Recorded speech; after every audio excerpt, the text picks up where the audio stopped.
กระทรวงเกษตรกรรมและสิ่งแวดล้อมในน้ำแขนงการลักร่วมกับภาคส่วนที่เกี่ยวข้อง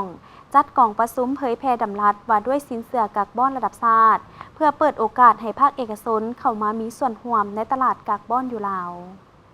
ในปัจจุบันรัฐบาลลาวพร้อมสุ่มใส่สุกยูการมีส่วนร่วมของภาคเอกชนในตลาดสินเชื่อกับบอนโดยผ่านการหับฮ้องและเผยแพร่ดำรัสว่าด้วยสินเชื่อกับบอนแห่งชาติซึ่งนโยบายที่มีความหมายสำคัญสำหรับการกำหนดขอบเขตระเบียบการที่ชัดเจนและโปร่งใสด้านการดำเนินกิจการเกี่ยวกับการซื้อขายสินเชื่อในตลาดกับบอนดำรัสดังกล่าวได้สร้างความมั่นใจด้านนิติกรรมที่เป็นหัวหน่วยธุรกิจนักลงทุนและนักพัฒนาโครงการในการดำเนินการกิจกรรมเกี่ยวกับการซื้อขายสินเชื่อกับบอนในสาธารณรัฐประชาธิปไตยประชาชนลาวทั้งนี้ก็เพื่อสนับสนุนให้สาธารณรัฐประชาธิปไตยประชาชนลาวกลายเป็นจุดหมายปลายทางใหม่สำหรับการลงทุนอัจฉริยะที่เป็นมิตรต่อการเปลี่ยนแปลงดินฟ้าอากาศและสร้างสินเชื่อกับบอนที่มีคุณภาพสูงภายในประเทศดังนั้นมาในวันที่29มังกร2026กระทรวงเกษตรกรรมและสิ่งแวดล้อมในนามแขนงการลักจึงได้จัดกองประชุมเผยแพร่ดำรัสว่าด้วยสินเชื่อกับบอนระดับชาติขึ้นที่นครหลวงจันทร์โดยได้เต้าโฮมเอาตัวแทนจากภาคเอกชนบรรดากระทรวงที่เกี่ยวข้องผู้ร่วมพัฒนาและภาคส่วนอื่นๆเพื่อสร้างความเข้าใจเกี่ยวกับข้อกำหนดที่สำคัญเช่น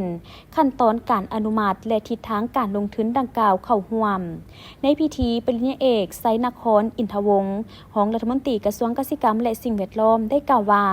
จุดประสงค์ของกองประชุมในครั้งนี้แม่นเพื่อเผยแพร่ดำรัสว่าด้วยสินเชื่อกับบอนซึ่งเป็นเครื่องมือทางด้านนิติกรรมเฉพาะที่ถูกออกแบบมาเพื่อส่งเสริมการพัฒนาตลาดกับบอนในสาธารณรัฐประชาธิปไตยประชาชนลาวให้มีประสิทธิภาพและโปร่งใส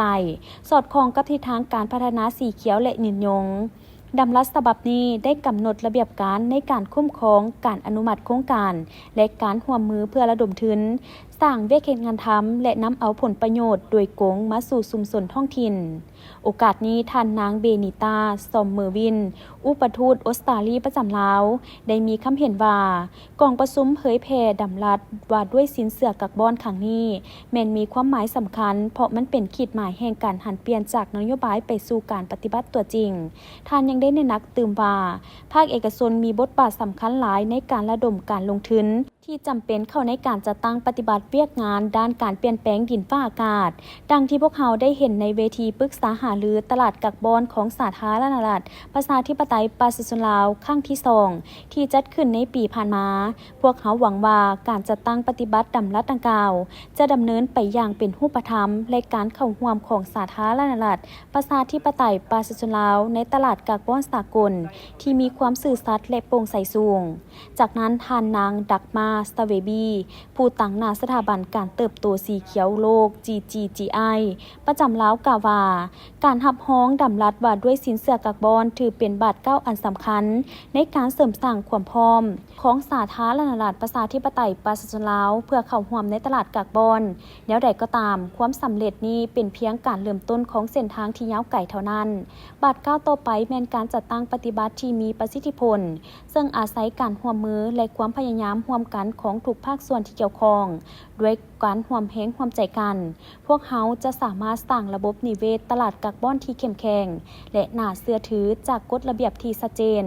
ระบบสถาบันที่เข้มแข็งและยุทธศาสตร์ที่สอดคล้องเพื่อขยายการเงินด้านการเปลี่ยนแปลงดินฟ้าอากาศแบบยืนยงและทั่วถึงเพื่อการเติบโตของเศรษฐกิจสีเขียวในสาธารณรัฐประชาธิปไตยประชาชนลาวเนื้อในของดำรัสฉบับนี้ผู้พัฒนาโครงการกักบอนจะต้องได้รับการอนุมัติโครงการจากแขนงการที่เกี่ยวข้องเป็นขั้นทำอิฐจากนั้นจึงนำมาขึ้นทะเบียนกับกระทรวงเกษตรกรรมและสิ่งแวดล้อมดำรัสฉบับนี้ยังได้กำหนดระเบียบการคุ้มครองธุรกิจที่เกี่ยวข้องกับตลาดกักบอนรวมทั้งการพัฒนาโครงการการบริการที่ปรึกษาและการบริการอำนวยความสะดวกในตลาดซื้อขายการสร้างกฎระเบียบและกลไกการกวดขันที่ชัดเจนจะช่วยลดผ่อนความเสี่ยงป้องกันการส่อโกงและสร้างสภาพแวดล้อมการดำเนินงานที่แน่นอนให้แก่ภาคเอกชน